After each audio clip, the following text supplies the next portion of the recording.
Assalamualaikum warahmatullahi wabarakatuh. Sebelumnya kami dari kelompok 9 izin mempresentasikan hasil dari proyek akhir mata kuliah kecerdasan artifisial kami dengan judul Prediksi Kelancaran Pembayaran Kredit menggunakan perbandingan metode algoritma random forest, logistic regression, dan artificial neural network.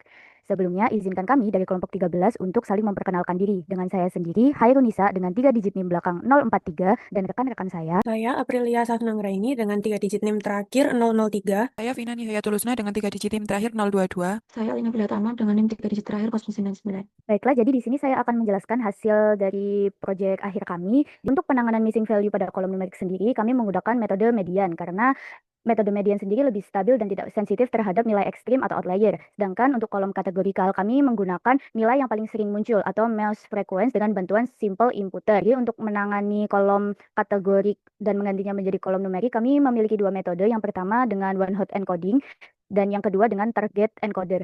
Untuk penggunaan target encoder ini kami hanya melakukan pada dua kolom yaitu occupation type dan organization type. Penggunaan target encoder ini dilatar belakangi karena kategori pekerjaan dan juga sektor pekerjaan pastinya memiliki kaitan yang besar terhadap gagal bayar atau lancar pembayaran dari suatu kredit milik nasabah. Kemudian untuk skenario pengujiannya, setelah data di encoding tadi, kita membuat dua skenario, yaitu dengan penanganan outlier dan juga tanpa penanganan outlier.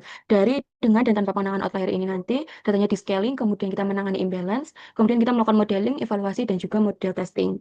Dan pengerjaan ini akan menghasilkan 12 output. Selanjutnya, untuk hasil dari dataset yang tanpa penanganan outlier ini, pada tahap ini, kami tidak melakukan penanganan outlier pada data. Jadi, seluruh data itu digunakan apa adanya untuk mencerminkan kondisi data asli kredit secara alami yang masih mengandung nilai ekstrim.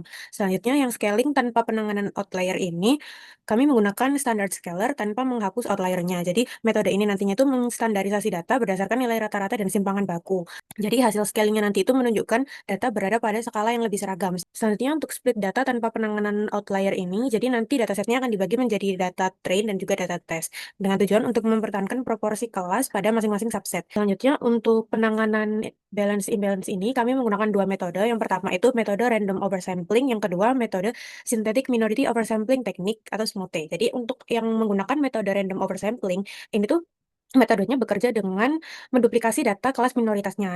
Jadi nanti yang dari data di target satu itu tadi akan dilakukan duplikasi data. Jumlah datanya di kedua kelas antara kelas gagal bayar dan berhasil bayar itu masing-masing sama sekitar 189.370 data. Lalu untuk yang metode SMOTE ini bekerja dengan membentuk data sintesis pada kelas minoritas berdasarkan pola data. Nah, setelah penerapan metode SMOTE ini di kedua kelas itu jumlah datanya seimbang atau sama di sekitar 189.370 data. Selanjutnya, hasil modeling dengan menggunakan metode random oversampling ini. Nah, untuk dari akurasi modelnya sendiri, akurasi tertinggi itu dicapai oleh random forest dan artificial neural network yang mencapai sekitar nilai akurasi 85%. Nah, untuk akurasi terendahnya dicapai oleh model logistic regression dengan nilai akurasi sekitar 69%. Untuk evaluasi nilai precision, recall, dan F1 score-nya sendiri, ini tuh pada kelas mayoritas, yaitu kelas target 0, itu tuh nilai precision dan recall-nya sangat tinggi. Tetapi untuk yang di kelas minoritas, yaitu kelas target 1, itu tuh precision dan F1 score-nya rendah. Lalu untuk nilai makro dari F1 score-nya itu berkisar di 0,53 sampai 0,59. Jadi hal ini tuh menunjukkan bahwa performa model itu tuh masih belum seimbang untuk antar kelas. Jadi kesimpulannya berdasarkan dari evaluasi sendiri, nilai nilai yang dihasilkan dari model random forest ini merupakan model yang paling optimal pada dataset dengan menggunakan metode random oversampling. Model ini tuh memiliki akurasi tinggi sekitar 85%, serta nilai makro F1 score-nya itu tertinggi di sekitar 0,59, sehingga menunjukkan bahwa performa modelnya itu lebih seimbang dibandingkan model logistic regression dan juga model artificial neural network. Kemudian untuk hasil modeling dengan smooth pada tanpa penanganan outlier ini, pada model logistic regression cukup efektif dalam deteksi kelas minoritas berhasil bayar. Terlihat dari nilai recall-nya yang relatif tinggi, namun precision-nya itu masih rendah dan menunjukkan bahwa masih banyak kesalahan prediksi, sehingga model ini tuh lebih sensitif terhadap kelas minoritas yang tetapi kurang tepat secara keseluruhan. Kemudian untuk smooth ini memberikan dampak berbeda pada setiap model. Pada logistic regression lebih baik dalam mendeteksi kelas minoritas, namun kurang presisi, sedangkan pada random forest dan juga ANN ini memiliki akurasi yang tinggi, namun masih bias terhadap kelas mayoritas. Hal ini menunjukkan bahwa smooth saja belum cukup untuk mengatasi ketidakseimbangan kelas pada seluruh algoritma. Kemudian, perbandingan kinerja model, yaitu Rose dan juga smooth, kita bisa lihat dari akurasinya. Untuk logistic regression ini menunjukkan akurasi yang konsisten, yaitu sekitar 69% pada Rose dan juga Smooth.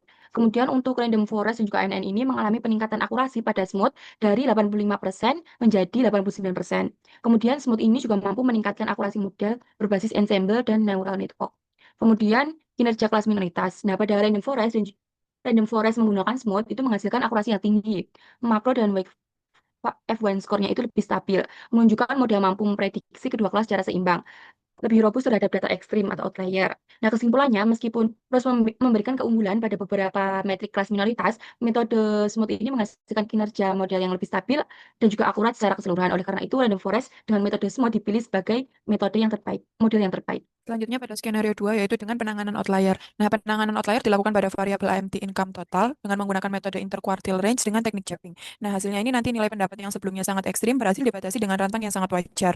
Untuk scaling dan dengan penanganan outlier dan split data dengan penanganan outlier ini tidak jauh beda dengan skenario yang pertama. Selanjutnya, untuk penanganan data yang tidak seimbang, sama seperti skenario sebelumnya, kami menggunakan dua metode yang sama, yaitu random oversampling dan smooth. Untuk hasilnya juga sama seperti dengan skenario sebelumnya, sebelum dilakukan penanganan imbalance, data memiliki ketidakseimbangan yang cukup besar, yaitu dari 189.000 dan 16.000 setelah dilakukan penanganan imbalance menjadi data yang sama-sama 189.000.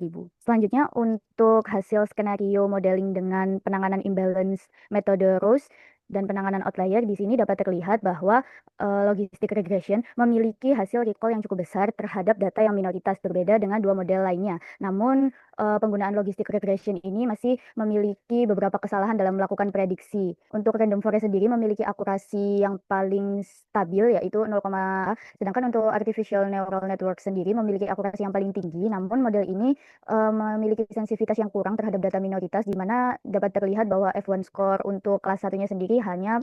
Oleh karena itu, berdasarkan hasil modeling dengan penanganan imbalance Rose ini, logistic regression lah yang memiliki sensitivitas tinggi terhadap data minoritas, namun untuk model yang paling stabil ada pada random forest. Nah, selanjutnya berdasarkan hasil analisis pemodelan dengan penanganan outlier dan smooth, model terbaik ditentukan berdasarkan kemampuan mendeteksi target berhasil bayar, yaitu target 1, bukan semata-mata akurasi. Untuk hasil menunjukkan bahwa logistic regression menjadi model yang paling sesuai karena memiliki nilai recall yang tertinggi pada target berhasil bayar. Meskipun model lain seperti random forest dan ANN memiliki akurasi yang lebih tinggi, performanya masih didominasi oleh kelas gagal bayar dan kurang efektif dalam mendeteksi kelas minoritas. Pada skenario dengan penanganan outlier, hasil pemodelan menunjukkan bahwa random forest dengan metode Rose memberikan kinerja paling seimbang. Model ini mampu menjaga akurasi yang paling baik sekaligus lebih stabil dalam mendeteksi target berhasil bayar dibandingkan model lainnya. Kemudian untuk interpretasi hasil kinerja model bisa kita lihat di tabel ini bahwa akurasinya pada random forest dan juga ANN ini lebih unggul. Namun pada logistic regression itu lebih sensitif dalam mendeteksi kelas minoritas meskipun resiko kesalahan prediksinya itu lebih tinggi. Bahwa kompleksitas model ini tidak selalu berbanding lurus dengan kemampuan mendeteksi kelas minoritas pada data yang tidak seimbang. Model yang lebih fokus pada optimasi akurasi global cenderung mengorbankan performa pada kelas minoritas. Sementara model yang lebih sederhana seperti logistic regression mampu menangkap sinyal kelas minoritas dengan lebih baik meskipun menghasilkan lebih banyak false positif. Jadi perbandingan pengaruh penanganan outlier terhadap kinerja model dapat pada logistic regression tanpa penanganan outlier dan model-model lainnya itu kebanyakan bias kepada kelas mayoritas, sehingga recall untuk kelas minoritasnya sangat rendah. Setelah dilakukan penanganan outlier, untuk model logistic regression sendiri lebih stabil dan kelas recall untuk minoritasnya meningkat. Namun pada model ANN dan random forest sendiri tidak memiliki perbedaan yang cukup signifikan dikarenakan kedua model ini secara alami merupakan model yang tahan terhadap nilai yang ekstrim. Selanjutnya, pengaruh penanganan imbalance pada ketiga model yang digunakan, seperti yang terlihat di sini, untuk logistic regression dengan penanganan Rose dan Smooth itu memiliki nilai recall yang cukup tinggi, sehingga sensitivitasnya terhadap kelas minoritas itu meningkat. Sedangkan untuk random forest dan ANN sendiri masih bias terhadap kelas mayoritas, apalagi dengan model ANN yang masih sulit mendeteksi kelas minoritas. Selanjutnya yaitu kelebihan dan kekurangan model pada skenario penanganan outlier. Untuk logistic regression ini sendiri sensitif terhadap kelas minoritas dan mudah diinterpretasikan, namun kurang mampu menangkap pola non-linear. Untuk random forest, akurasi dan stabilitas tinggi serta cukup robust terhadap outlier, tetapi masih cenderung bias ke kelas mayoritas.